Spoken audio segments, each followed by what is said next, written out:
Grab your coffee, grab your tea. Time for the latest news and scoops of the UFC. I'm not letting that rhyme go. Here's the mug today for all you gamers out there. This is not usually what people think of though when they think of gamers, but I love me some Pac-Man. Honestly, got any Pac-Man fans out there? What is the 411? What has everybody been up to? All right, first business, just some fight night overflow. Say what? UFC veteran makes weight. Officials cancel his bout anyway. Oh my gosh, shout out Flash Gordon. Hope to see you soon. Jared's fight, didn't get to see it. Don't love that. Love him. Okay, interesting guy, inspiring fellow. So don't love to see that. Youssef accused Calvin Kattar of greasing at UFC Fight Night. Um, Ew. And what he means, well, what he said, is that he felt like Calvin's legs were covered in Vaseline. I think he's just being cute, but. And some bonuses. We got Edmund Shabazian for that crazy knockout, he made quick work, and Gabriel Bonfim.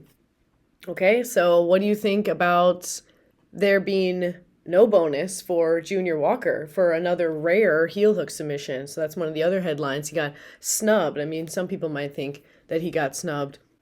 What do you think? Do you think that heel hook submission deserved a bonus?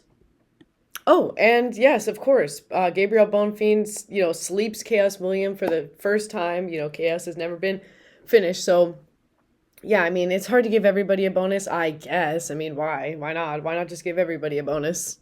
Jared, of course, gets the 50K bonus for the fourth round stoppage of RoboCop. I mean, snaps. Okay. This one deserved its own little window. So Andre Petrosky calls out Bo Nickel after his win. Okay, it wasn't a very definitive win, though, gotta say that. But Bo Nickel responded, and I need help. Okay? Because I don't know what this means. He said, I'd love to get an easy check, but the fans say I can't fight cans anymore. Can someone explain to me what Bo Nickel is talking about? Is this a blonde men thing? Yay, more fight announcements. If you didn't know, we have some upcoming cities to be excited about. Mexico City, we love Mexico. I love it every time the UFC goes to Mexico. I mean, what a crowd. Love it there. Miami, who's going to be there? And Montreal for TBD versus TBD. Okay, there's a lot of TBDs all over these cards, but UFC is coming back to Canada, to Montreal specifically. I don't think they've been to Montreal in almost 5 years, so those tickets are going to sell out in seconds. Speaking of the Mexico City, we got a lot of really good fights lined up. Some amazing Mexican talent all over that card already, so look out. I think Drew Dober was the latest addition. But right now, we have Brandon Moreno, Steve Erceg, Joe Pfeiffer versus Calvin Gastelum. That's interesting. Drew Dober, Manuel Torres. Okay. Daniel Zellhuber, look out for him. Lupi Godinez. Oh my gosh, so excited for that. Love Lupi. Talk about spirit. That's just going to be, that one's shaping up to be pretty good.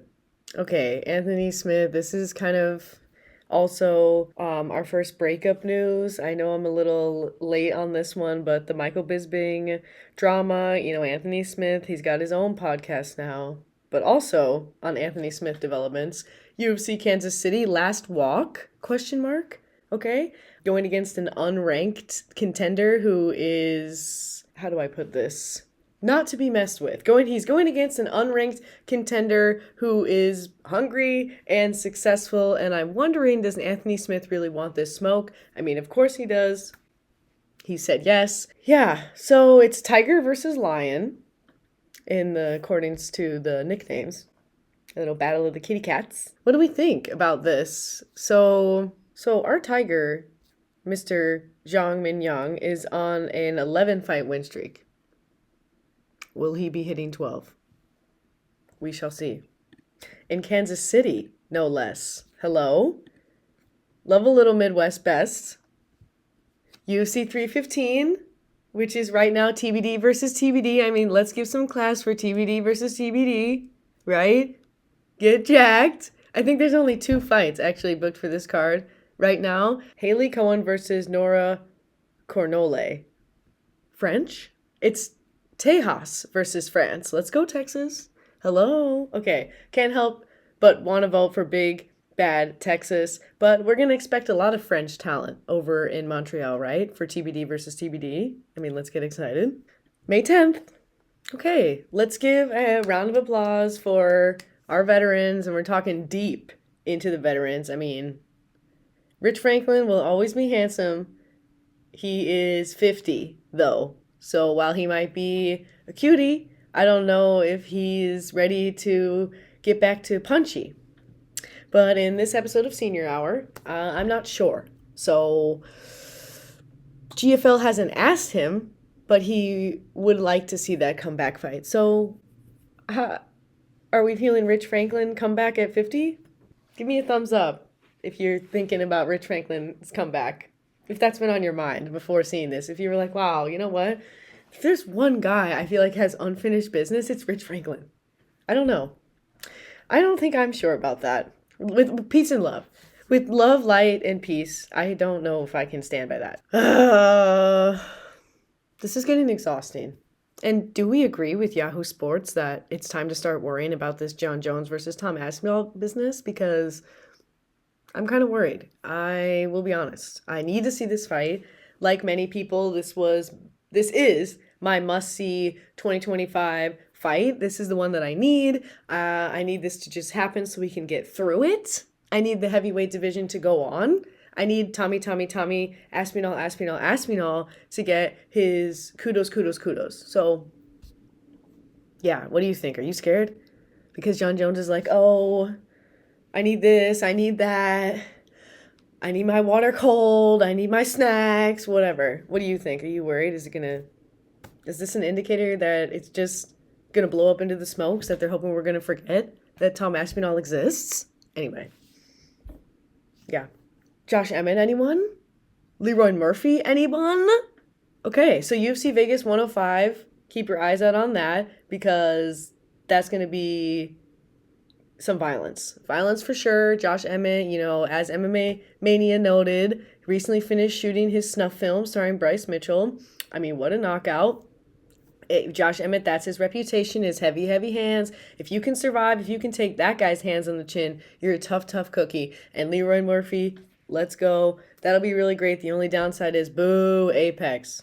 Love these guys, don't love that. Oh, okay. Here's our second breakup, as I'm sure you've heard. Eric Nixick and Sean Strickland, they've broken up. And they're not on the same page anymore. This brutal breakups, that might be a little clickbait, because it's amicable, but it's still a little sad and it's still salty. You can tell from Sean's quote that it's salty. Saying he's going to continue to be a friend of mine, but in my corner, probably not. I hope that they are maintaining friends. I mean, I'm sure they will. They'll still be in the same space. They'll be operating next to each other. And you know what? Maybe it's just time to move on in that capacity. I wish them light and love. Oh, I might have to, I'm not wishing light and love anymore on this. I have to be honest.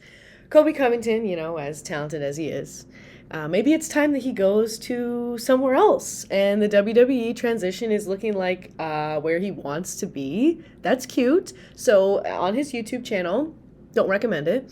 Maybe I'll go to Orlando and I'll go to WWE Training Center. But I want to really start perfecting my craft on the WWE and the wrestling moves. And hopefully I can make the transition in the next year or two. Good. I don't, light and love to the WWE. Light and love. I don't watch it though, so it'll be good to get a break. Light and love. Oh no. What is going on with UFC Seattle? It's cancellation after cancellation, and if you don't know about the cancellation Seattle curse, first it's Dom Cruz versus Rob Font injury, okay, and then they take the Curtis Blades fight, and they're like, oh, we have to save 313, and then Edson Barbosa and Steve Garcia, injury. All I gotta say is keep your eyes out for any impending curses that are coming as well. Oh, just some quick love and friendship. Izzy and Alex Pereira are bonding. I mean, Alex is going around bonding with everybody. He is a lover and a fighter, and we love to see that. That is my favorite combination of human being is can you be a lover and can you be a fighter? Because you don't have to pick. And Alex is not choosing. No, not today. No. We don't have to choose, right, Jimmy? See? They've been loving, they've been chilling. Yeah, check out Izzy's YouTube channel. Obviously, you know about it. I mean, 1 point whatever million, but still fun, still cool. He's a creative guy, fun and silly, getting a little bit more on the chill sesh. Okay. This is just funny. Jalton Almeida has called out Cyril Gane 3 times. You know, he really wants to fight him, but now he's calling him strange. Okay. I guess he's strange in his mind because he's ducking, but I thought that was cute. And I like Jalton. He's fun. Can't wait to see him. And I hope that Cyril Gane is the matchup. That's what I'm hoping for. But do we need okay, this first, actually. If you haven't seen Merab's Valentine's Day post, I mean, first of all, happy belated Valentine's Day. And why not a little bit of love from Merab and Sean O'Malley? I don't like this. I gotta be honest. Ew, because that was not a good, that was struggle anyway. But okay, part of me likes it. It's funny, it's cute, and it's Merab poking a little bit at wanting the rematch with Sean O'Malley. So here is Merab on the Southern Cross Combat. Okay, which what the hell? I want one of the rematches, either Sean O'Malley or Petr Yan, and I think the UFC wants the same. My next fight should be April or June, and I'm ready. Whatever the UFC wants. He doesn't have to be that much of a company man, if you ask me. But I don't think I need to see the Sean O'Malley rematch. What about you? I don't think I need to see the Petr Yan rematch. What about you? Let me know. Corey Sandhagen's out here like, no! Alright.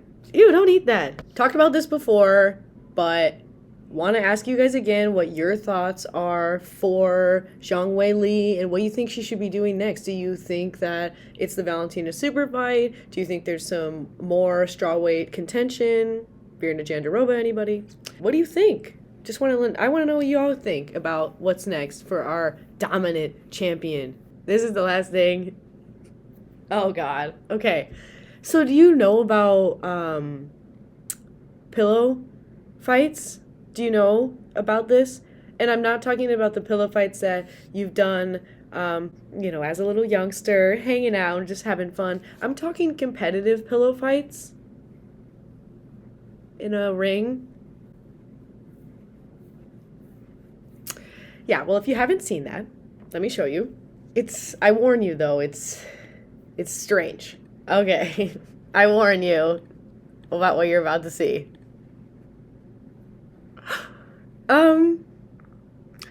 Yeah, right. So this, I think you get it. I think you get it. So that is, real. I saw the effing pillow fighting on effing TV tonight here in Australia. I don't want to ever hear another word from you about Power Slap, okay? And I still hate Power Slap, and I still would rather watch this. I mean, I don't know what I just saw, really. It was extremely chaotic. But the Power Slap stuff is honestly just awful. It is awful. And this pillow fighting championship CEO was very offended by, Dana White's words, and he challenged him to a $20 million challenge. Okay, I'll explain this to you though. What the real challenge is he wants Dana to offer up his best, 10 fighters to fight this guy's 10 best pillow fighters and have a little tournament. And the CEO vows that if he loses, that he will disband this pillow fighting championship. Very brash. Yeah, so okay, so the quote is, I hereby challenge you to put your top 10 fighters to a television pillow fight championship against my top 10 team. If you win, I present the belt to you and shut down pillow fighting championship forever. I'll lose millions, okay, blah, blah, blah. I just have to tell you that because that is just so weird. That's all. That's it. Anything else from you? What'd you hear? Let me know. Let me know the gossip. Let me know what you think. What's your favorite story?